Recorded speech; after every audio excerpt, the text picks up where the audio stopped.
Thanks for joining us. This session is going to be the future of assessment.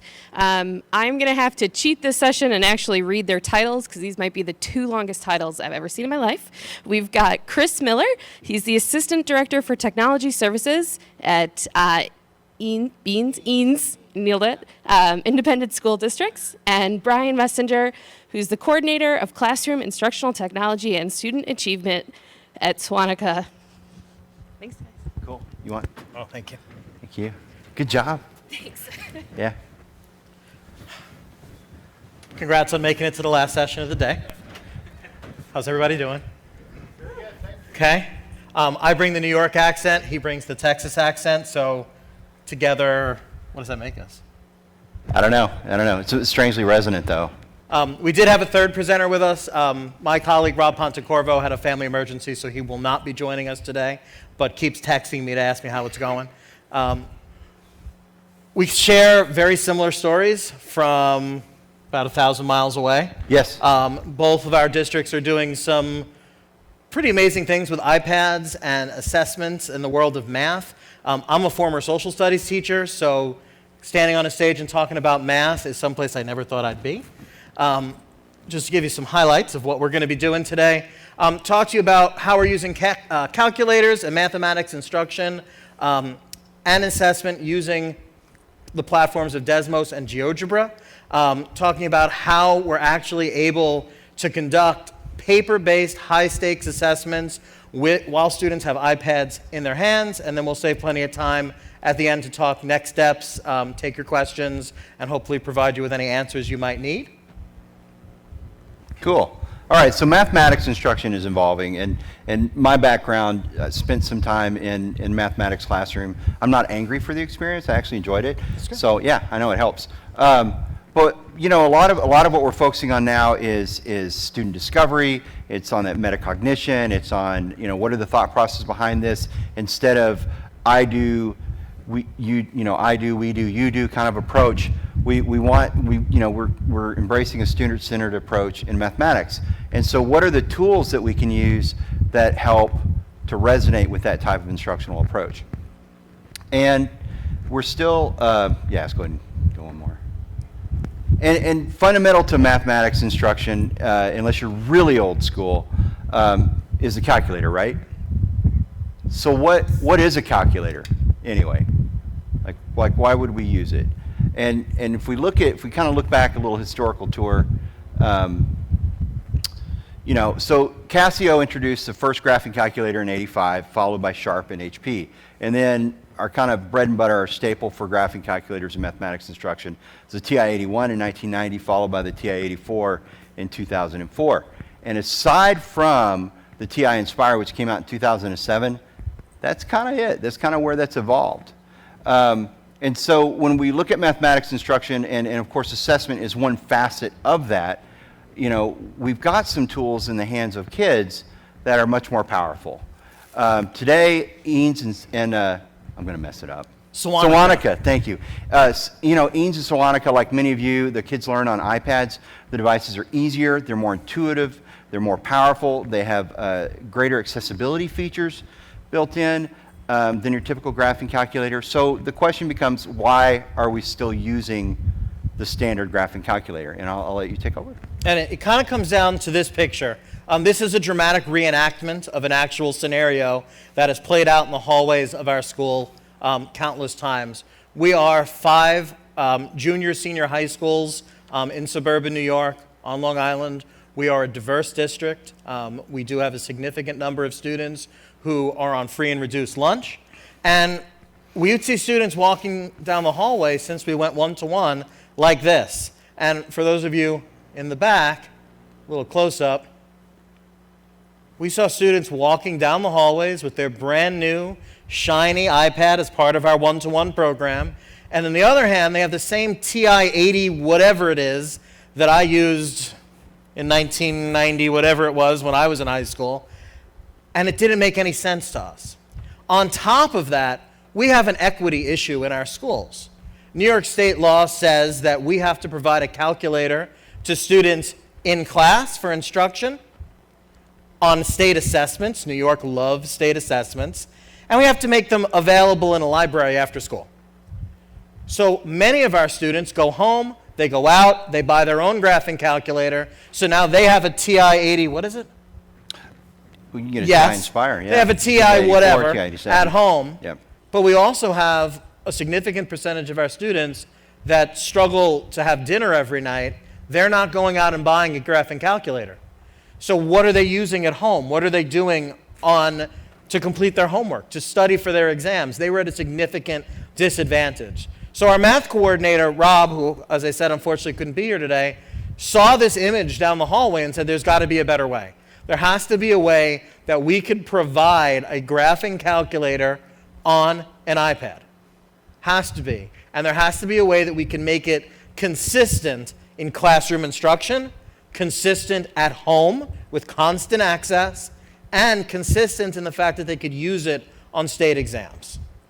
So in our district, we decided to go with an app called Geogebra, and Chris is using Desmos. We use Desmos. And he could speak a little bit more about the math and the app itself. Yeah. Themselves. And there's a lot of similarities with these two apps. There's so much more than just a graphing calculator. Each of these apps provides a learning platform. Each of these apps, as we'll drill into, provides, the teacher has the ability to create an immersive experience for the students that focuses on the metacognition, that focuses on discovery. Let's go ahead.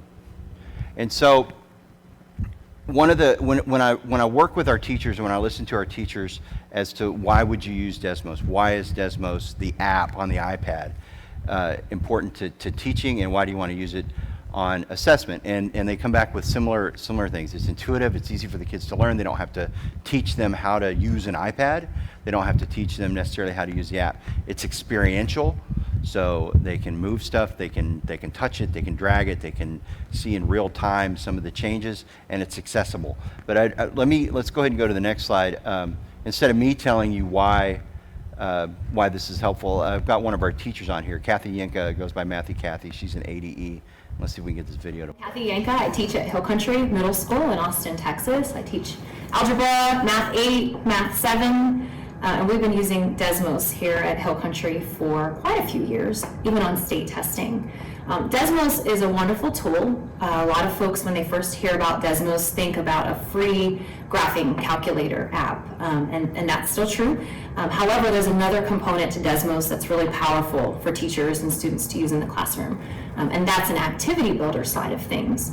So what I like to do during instruction is to create kind of mathematical experiences for my students using Activity Builder first. And in the Activity Builder, we have the graphing calculator as a component, but you can also build in questions and things for students to explore mathematically. So for example, in an activity, I might have students explore how changing parameters on a graph impacts the graph that they're looking at, and ask them some questions and kind of guide them through an inquiry-based experience first. And then later on, when those same students are assessed on those ideas, they've already seen them and learned them through this platform and exploring and kind of playing and tinkering with the math. So then they have access to Desmos Test Mode, the app that's secure, that we can even lock them in if we need to take their test and use that tool for assessment too. It's powerful because the way they learn it and explore it initially in an activity enables them to be assessed using that same tool. One thing that's really powerful about Desmos as a graphing tool, I don't feel like there's a whole lot of barriers in terms of students having access to the math.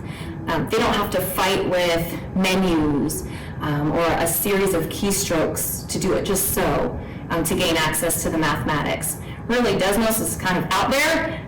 It does what the students ask it to do. It's fluid, it's beautiful, it's dynamic, it's free. They see multiple things on the screen at once, an equation and a graph, even a table, all at the same time. And just giving them access directly to the mathematics versus fighting with menus is really powerful while they're learning the math. What differences have you seen in student learning, student outcomes that you think are a result of Desmos? So Desmos being open and students being able to explore the math and see how changes happen in real time, dynamically, I feel like Desmos gives students more ownership over the math and over the content. Instead of the teacher saying, here's this type of function, here, if we change this parameter, here's what that's going to do, kids. Now try it on a worksheet or something like that. Students can kind of tinker, and we set them up for that in activities. And then they're the ones that are noticing and verbalizing these changes. And they're saying the things that maybe traditionally we math teachers have told to them, and then they just kind of believe these things that we tell them. Instead of us telling them about the math, they're tinkering and seeing it happen and experiencing it, and then they're able to articulate that to us. So student ownership is huge. Cool. The other thing that I like about these apps is accessibility. They empower the same accessibility features that are in the iPad. And of course, I'll let you build off of that. So Geogebra basically does the pretty much almost exact same things as Desmos does. And anecdotally, we started using Geogebra completely in class and on state assessments last year. And in speaking with a special education teacher, and in speaking with teachers throughout our district, we have a new problem. Students are taking significantly longer to complete their in-class exams. They're taking significantly longer to take their homework assignments, to complete them. And what we have found is that students don't get frustrated with Geogebra. Students don't get frustrated because it's intuitive. And speaking to accessibility, if you have a student with a learning disability who struggles with the math, when you add in a TI 80, whatever it is, you also add in the secondary issue of learning how to use the calculator. Does anyone remember how to zoom on a TI 84? Right? It's like second, command, function, tap your heels, spin around 3 times, and it zooms. If you're a student with a learning disability, learning that in and of itself is a barrier to understanding the math.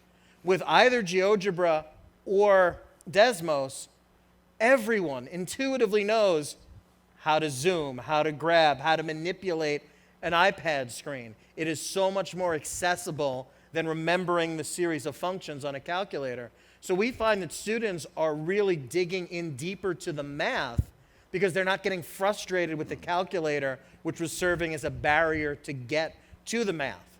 I'm always asked in my role, well, what do the students think of it? Forget what the teachers think, what do the students think? Because we serve the students, and we are always practicing that, we're always preaching that. These very simple graphs represent the first time we ever used Geogebra. And this is 2 simple questions. Do you need additional instruction to understand how to use the Geogebra graphing calculator? And which graphing calculator would you prefer to use? The bottom right one is very telling. We're nearly 70.4% of our students right out of the gate said, wow, we prefer using the iPad. Those numbers went up significantly after we started doing this for a year and students got more practice. Right off the bat, we had 60% of them saying, we don't need more instruction, we've got this. Now, students, if we tried to take Geogebra away from them, they would be furious. They don't want to go back. And because the students love it, the teachers are using it in the classroom because they have found a way to make math more accessible and more palatable to their students. But of course, this brings us to the sort of ominous question of high-stakes assessment and the iPad. In New York, we still use paper-based state exams, paper-based Regents exams. So needless to say, using an iPad on a paper-based Regents exam, a secure exam, a state exam, is not acceptable, looking at a traditional model. And Chris could speak more about his experiences in Texas. Yeah, and we've basically, we do a variety of instructional, as far as online testing versus paper testing. For instructional purposes, as long as we're allowed to, we're going to use the paper-based test with Desmos. There are other subject areas where curriculum instruction prefer to use the iPad for testing, and we can support that in technology. We've had similar issues. We adopted Desmos early on, and we've had to work with our education agency and almost lobby them to be able to use this. And we have to kind of continually work with them and educate them, as you have with New York, to be able to provide this. Yeah, our use of GeoGebra on New York State math exams is part of a current pilot program where we have been working with the New York State Education Department to sort of show them that yes, we can attitude. And this is what it looks like the first time we did it. We have Sam from Jamf, who's been helping us along the way. Sam's amazing. Me, Rob, who couldn't make it. And the gentlemen on the right are from GeoGebra. So they flew in from Austria and Romania, and the guy in the end's from Connecticut, not as dramatic. They came in to all help us. So we had people coming in from around the world to make sure that we could show New York State that we could maintain the security of their paper-based exam with a student with an iPad in their hands, and we had the most boring day ever. Because when it all works, there's nothing to see here. We had other school districts say, can we come and observe? Can we see what you're doing? Like, I could show you on any other day, there's nothing to do. There's students taking the exams, but there's nothing to see. We're not going to bother them taking their exams. We're just going to get through it. But along the way, we have learned some incredible, valuable lessons. And for those of you that are thinking of doing something like this in your schools, Chris and I can sort of share our experiences, what we've learned along the way. And the most important thing is the human considerations. And these 3 magic letters are everything. iOS. Creating a culture where students and faculty are constantly updating their iPads, maintaining good practices, has removed most of the issues that we may have seen. We need to make sure they all have the same iOS. They have the same version of the app. But that's sort of like, we all know that. Updating's a good thing. But there's some things we didn't think of. For example, if a student has their iPad orientation locked, and then we put it in using Jamf into single app mode, it keeps it orientation locked. So we might have a student during the state exam going, my iPad's this way, I want it to be this way, it won't change, what's going on? It's locked out. So we've had to educate our students, don't put it in orientation lock. Things like screen brightness. For whatever reason, students love to have it real dim so their teachers don't notice that they're watching YouTube videos in class. If it's really dim, when we lock it into single app mode, it stays really dim for the exam. So we've had to teach our students to be aware of things like that. Our students also love accessibility features where they have gone in and they have taken those colors and inverted them. They've turned their iPads black and white. And that has impacted the way we lock an app. We have found incredible collaboration with Jamf, who has helped us build our configuration programs. We've also found a wonderful collaboration with GeoGebra. They didn't just fly out from Austria just to take a picture. They've been helping us all along the way. And one of the things they've done, and Matthew Cathy spoke to this a little bit, there's different ways to lock an app. Teachers can lock it, students can lock it, or we can lock them into single app mode using Jamf. When we're using them for high stakes exams, we need our proctors to be able to verify that we locked it through Jamf, so that way we know the students cannot break out when we're not looking and take pictures and Google the answers. So we have worked with GeoGebra. They create a blue bar on top of the app when it's locked in with Jamf. Other ways of locking it have different color bars. But if the students have their color filters all messed up, we can't validate the validity of the lock.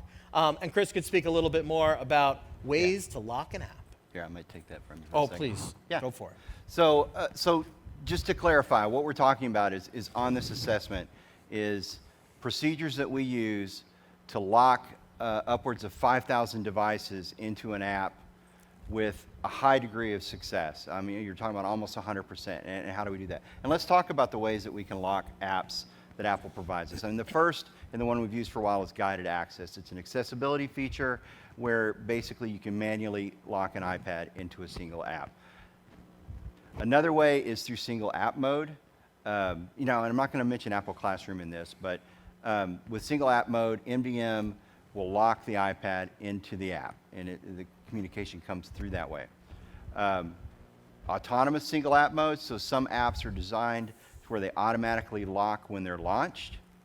This would be in like a kiosk app or something like that. And then there's automatic assessment configuration. So that's a special variation of the ASAM mode for secure testing. The iPad is locked into automatic assessment configuration when the app is launched prior to initiating the test session. So you might see that in a test nav, or in Texas we have the STAR ETS app. So there's different considerations with these, and it really centers around who can release the iPad from being locked into the app. And what we find is that with to a certain amount of degree, unless you're talking about guided access, which is an extremely manual process and not easy to scale out, or single app mode, with automatic or with ASAM and AAC, the student can reboot the iPad and get out of it. So we wanted something that's foolproof, that doesn't rely on the proctor being over them in every situation, because particularly when we're putting an iPad with a paper assessment. And when we're just doing online testing, we're pretty safe because the test session is exited. Desmos has 2 versions. It does have a test mode version, which is kind of a stripped down version of the full version, and we tend to use that. I'll skip past this one.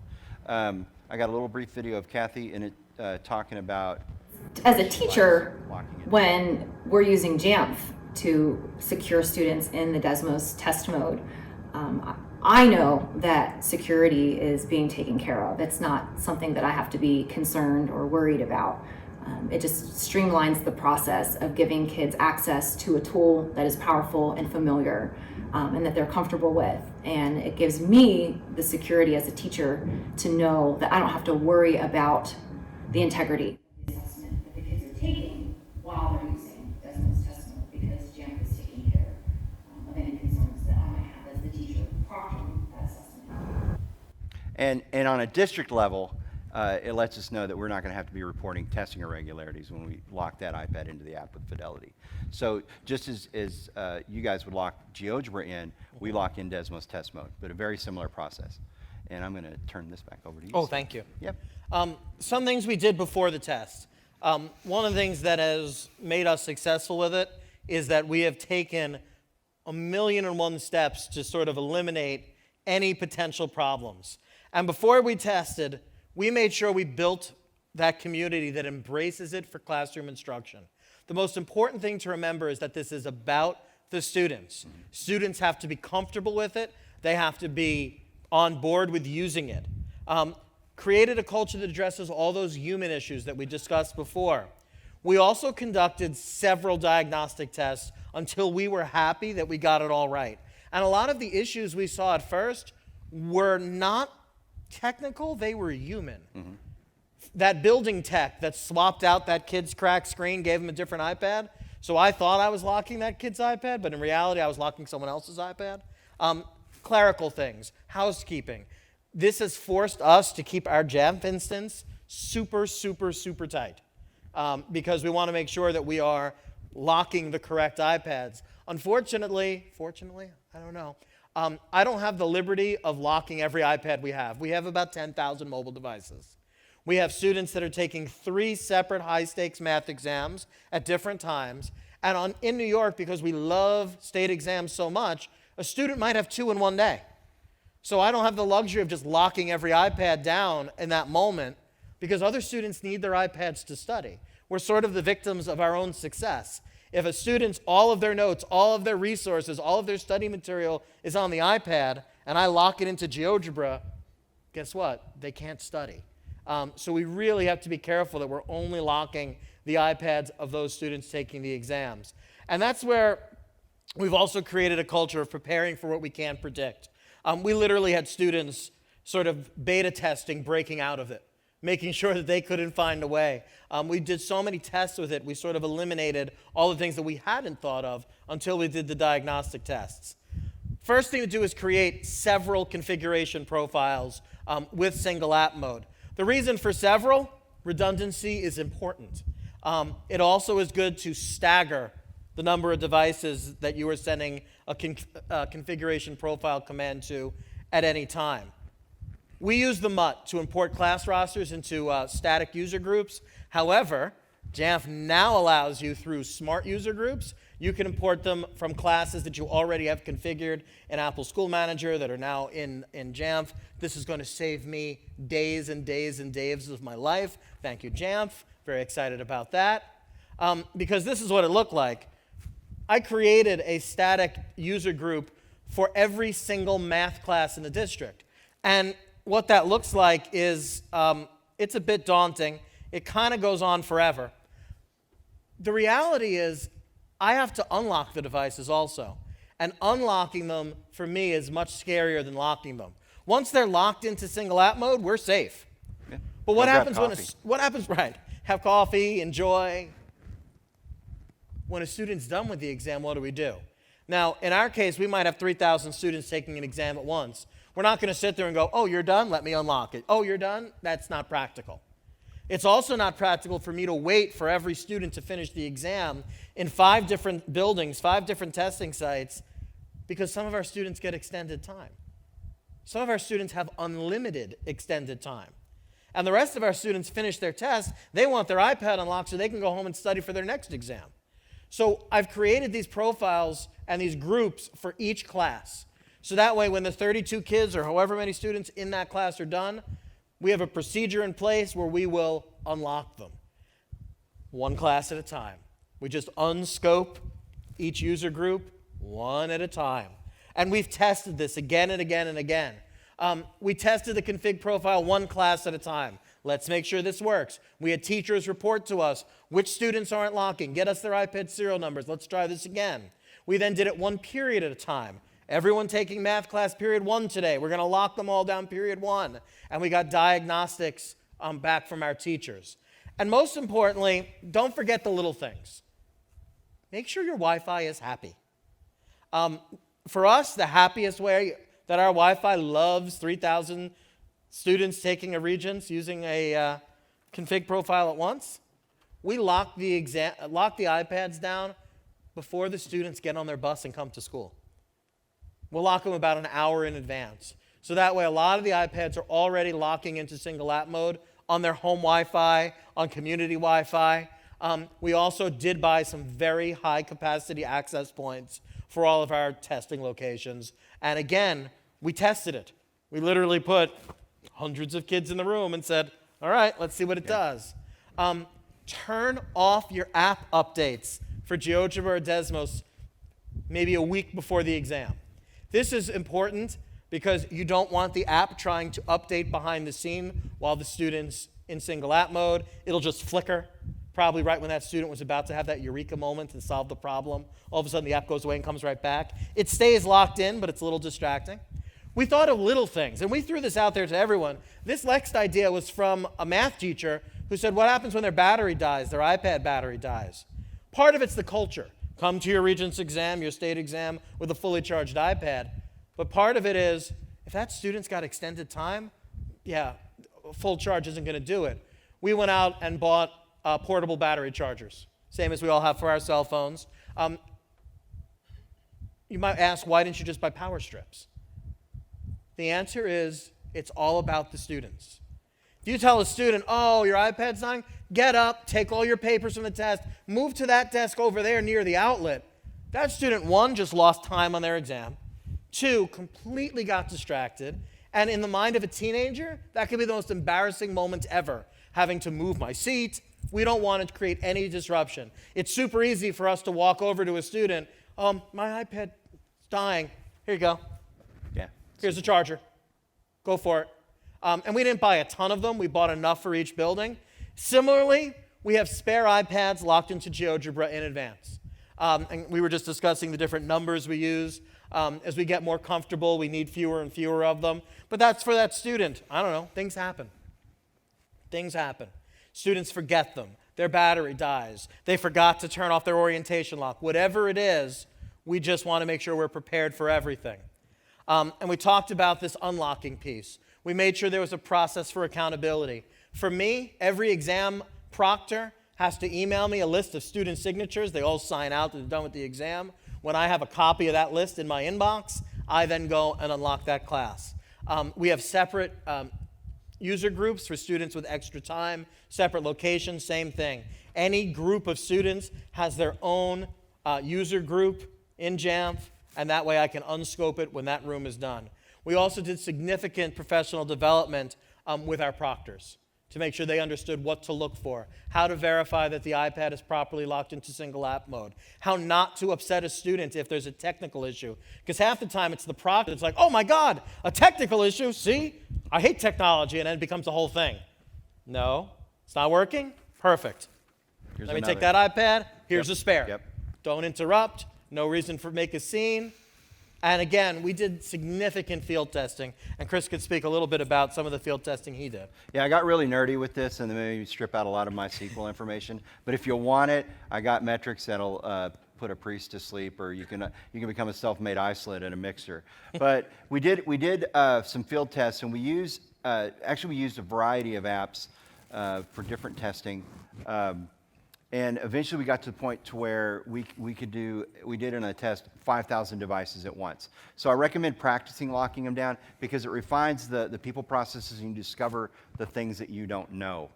Some of the things that we saw, and these are just a couple of the small tests, are that automatically, almost instantly, the iPad's locked down. But we did see almost a latency or even though it says there may be 82% of the devices locked down, in the field we observed that 100% or extremely close to 100% they locked down. And what was being reported back to Jamf when I was looking at what it was saying in the dashboard was just a little bit lower than that. And you can kind of see some of the screenshots there. We did a second field test, again, a very small group.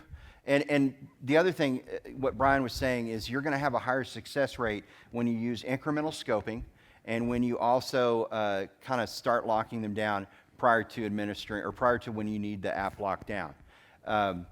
Just kind of natural matriculation of kids coming into the building during the day and things like that kind of naturally creates a flow, so it's not trying to just send that command out to all devices at once. But since we're talking about a config profile, it's a really small file, and it's not a huge load on the server. If you do want crazy nerdy MySQL information, fine, I'll send it to you. All right, test day. All right. And this just goes back to what we were talking about. The only thing to consider is the students. Only thing to consider is the students. One thing that we faced in doing this, change is always difficult. Change is harder on the adults than the kids. But whenever you're challenging conventional wisdom, whenever you're challenging something that has been in place since I was in high school, the calculator, what'd you say, came out in 1990? Yeah. I graduated 6th grade in 1990, so it's been around my whole life in education. When you're taking that away and introducing a new tool, people by nature are going to want to poke holes in your argument. People by nature are going to be like, oh yeah, you think this is something better? We have to make sure that all of this, we remain focused on what matters, and that is always the students. Always making sure that they felt comfortable and that this was not going to negatively impact their performance on state exams, and hopefully improves their performance in class and on state exams. So that was the focus, and that is the most important thing to remember on test day. There's no drama coming from the adults. Any issues, swap it out, smile. Oh, something wrong with your iPad? Good, here's another one, have a great test. And it literally was just that flawless, and our proctors got very used to doing that. No drama. When in doubt, swap it out. And Brian, how many swaps do you usually have on hand for number of students? We used some pretty big numbers in the beginning because we were nervous wrecks. So if we had 300 students taking an exam, eventually we wound up with maybe 10 spares. This year we had potentially as many as 600 students per location taking the exams, and we had 50. Most of them were paperweights. They just kind of hung out in the corner. We really didn't need them, so we're kind of dialing it back, trying to find that happy middle ground, because every one of those iPads we have to set up. Thankfully, I have a very devoted staff of one who sets all of them up. Thanks, Dan. And we try to come up with that balance. Thankfully, we haven't had much use for the extras.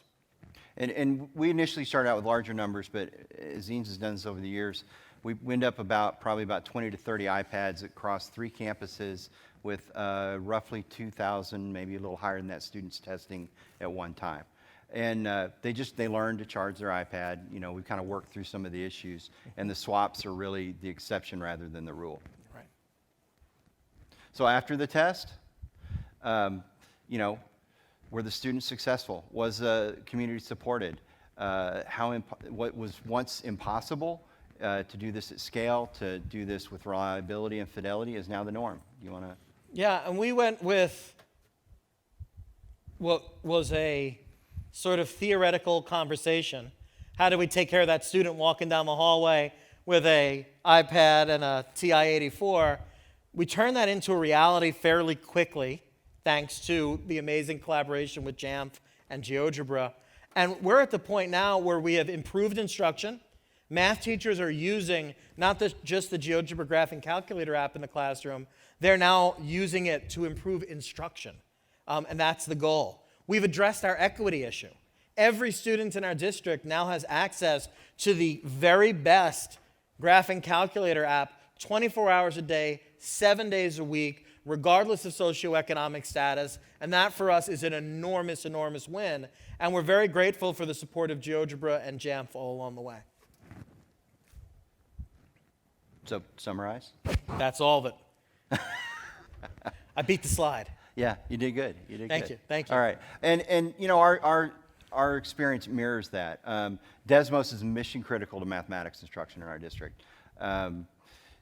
It's ingrained, and it's what we do. Assessment is aligned with classroom instruction by using this app, and we're going to ride it as long as we can, unless the state makes us pivot. We're grateful for the support of Jamf and Desmos, and there might be some cool announcements tomorrow morning in the keynote, just to put a plug in that for these guys. So how can you do something like this? If you've not done these kinds of things at scale, there's a couple of tips. Build that community that embraces Geogebra or Desmos, that they routinely use it in classroom instruction, that culture that addresses all those human issues, diagnostic testing to get your students used to it. You take all the drama out of it. It's not going to be like, oh my God, my iPad's locked. You already did that in class 10 times. The teachers aren't going to be like, oh, how do I check for this? The proctors are going to know everything. Prepare for what you can't predict. I know that sounds ridiculous, but it really, really matters. Prepare for everything. You create extra spare iPads that never get used. Oh, well, wipe them, start again, you're fine. Yep. And then what we keep doing is review, reflect, and refine the processes. We've done this for 3 rounds already, 3 rounds of state testing. Our next one is coming up in January. I get a little less nervous every time because it is just becoming the routine. We'll get to a point where it's just like, oh, yep, this is the routine. Time to use GeoGebra and iPads on state exams again. And that's a really good place to be. Cool. All right, questions? I'm going to ask one. Okay. So our state actually mandated There's a mic. our state actually mandated that all the exams are taken on device as opposed to paper and pencil. And paper and pencil is an exception for somebody who may have an IEP or whatnot that says otherwise. But by default, our state would require that. So what would you guys do if forced into such a situation? Yeah, and we're working on that migration path too. Because you can only lock into one app at a time. So if you're Right. locked into the test, Yeah. If you're And locked into that's the a test, problem. then how do One- they use GeoGebra or Desmos? Right, and that is a problem. I mean, for us, we're making the decision to use the paper test until the 11th hour, and they pull it out of our hands because of the instruction. At the same time, we're very active with for us TEA, with State Board, to try to get something maybe more fully featured embedded into instruction. Now, Brian, and with Desmos, we've already seen College Board adopt it as the Okay. experience that's embedded in their assessments. And you're seeing GeoGebra adopted, Yeah. especially in Europe and pretty widespread. The trick is as states are moving towards that model, they're making decisions which one of these apps is going to be the embedded version in the exam. And whatever, in my case, when New York State goes in that direction, it's not on the horizon anytime soon. When they go for computer-based testing, they will ultimately go with embedding one of these tools. GeoGebra is free. It's a free app. Yeah. And I'm constantly asking GeoGebra, how do you make money?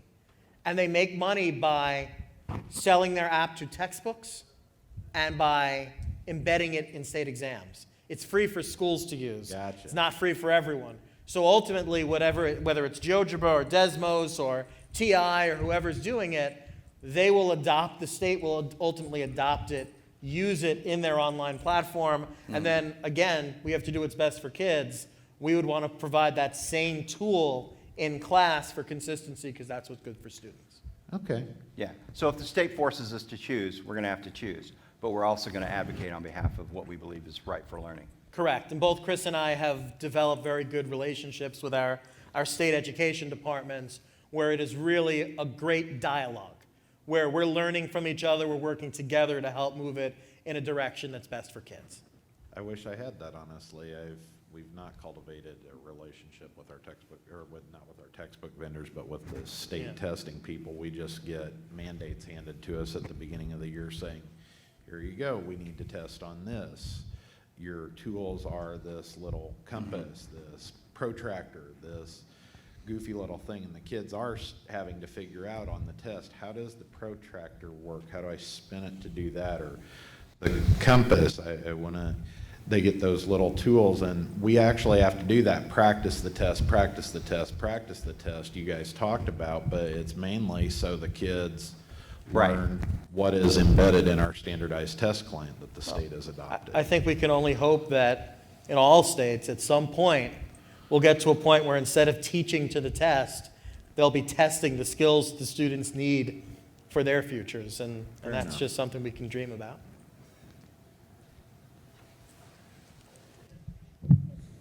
Hello, I have two questions for you. Question number one, more of a broader thing. We had a major problem with students bringing their iPads to class and they were dead. We tried many different ways of getting students to remember to come into class with a charged iPad, but they were concerned that their phone was charged and it was able to play the latest games. What did you guys find that was effective at encouraging students and getting teachers on board to make sure that they were bringing, not a paperweight to class? For us, it was time and persistence. So we've done this for a number of years. And initially, we had to have higher numbers of swaps. As it became more of a function that's embedded in instruction and in the culture, then the teachers just did a better job of reminding the students. It just kind of became the flow. So our one-to-one is about 8 years old. And so what we're seeing is as the grades go up, we're seeing that the kids kind of learn these processes. So if we just sprang a test on them in the fall, yeah, nobody would have their iPad charged, or it would be, they'd rather play Clash of Clans or Fortnite on their phone. But in the spring, because that's when our assessment is, they know the drill and they know to bring it. And we do a couple of test administrations. Even though we've done this for years, we'll still do two practice tests where we lock down the iPad, and then we can use that as an opportunity to have those conversations with students. And I think that's how, by success with that, that's how we've been able to decrease the number of swaps that we have to have on hand, to where I have basically 10 at each middle school and maybe 10 or 20 at the high school, which is a pretty low number. Yeah, and for us, it starts in the classroom. The more engaging the instruction, the more the students come with it prepared. That's true. They want to use it. Because they don't want to be left out. No. So if you're doing an amazing activity in class that's beyond just substitution, where you're, all right, let me fill in the PDF on the iPad, but they're creating, they're collaborating, they don't want to be left out. They're going to come to class prepared. And it's part of that culture, that time and persistence. We're only in year 4 of our one-to-one, And it is, I cannot stand up here and say, yes, every student comes prepared every day. Of course not. But before we had iPads, I couldn't say that every student brought a pen to class. That's true. I couldn't say that every student brought a notebook to class. It was up to the teachers to have high standards, and it was up to those teachers to motivate the students to want to succeed. It's the exact same thing in class and on state exams. When that student knows that their iPad is essential to their success, critical to their success, and they have to have it charged because that tool is invaluable on the exam, they will come with it charged. You'll be amazed that once they recognize its value, they step up. Cool. Okay, and I have another question here. And being in education, we all know this, but it's kind of a two-part question. When it comes to locking down the iPads, I think that's fantastic. But part one of my problem is what happens when a student finishes the exam considerably faster than the rest of the students. We know that there's always going to be a couple of students that are, very quickly finish the exam and their iPad is locked. How did you deal with a locked device, even though they've left the exam? I know that you had the little list, but you're waiting for every student to finish at that point. I waited for every student in that class to finish. So let's say you were in my 5th period math class. Yep. When your 5th period math class was done, excluding the students with extra time because they were on a separate list, Yep. I would unlock that class. We basically told the students, be prepared for it to be locked for all 3 hours of your exam. Okay, that's what I figured. And again, it's just a cultural thing where the expectation is you've got to wait for every student in your class to be done, because the other way was unwieldy and unmanageable. We were talking about this, I'm literally the only hands that go that deep into our Jamf instance during the exam. It's far too easy for someone to go in there with good intentions and accidentally, oops, I unscoped the config profile, everyone's iPad is unlocked. So because it's one person, and it's very easy for me to unscope one class, much harder for me to sit there and unscope one student at a time for 3,000 kids. So We just culturally, we lowered the expectations of how fast it's getting unlocked. that's awesome. So on the flip side of that coin, you're using the config profiles. I'm just assuming you get an email from a teacher, hey, I've authorized the student to have extra time. It's easy enough for you to just easily move them in via the config profile. So the way we do it is we, in advance, we imported all the class rosters. We then had our department chairs of math, our department chairs of special education provide us with all of the students who have extended time, separate location, what location are they in. If you were to dig into all my little groups there, it would literally say Algebra 1 testing room 123. So I would know that those students have extended time in room 123. And we had some names on there twice. So you were on the list for your class, but you were also in your extended time room. So even after I unscoped the class, that iPad stayed in the config profile in single app mode because they were also in the extended time room. Right, and that has priority. Yeah, Okay. it is very much, it forced us to tighten everything up. There were no last minute changes like, hey, I'm moving this kid from this room to this one and I didn't tell anyone. No, the culture was where it was, that's where it is. Again, you're going to do it right for kids. The kid's in a classroom was like, I can't stand this room. All of a sudden, I'm now part of the process.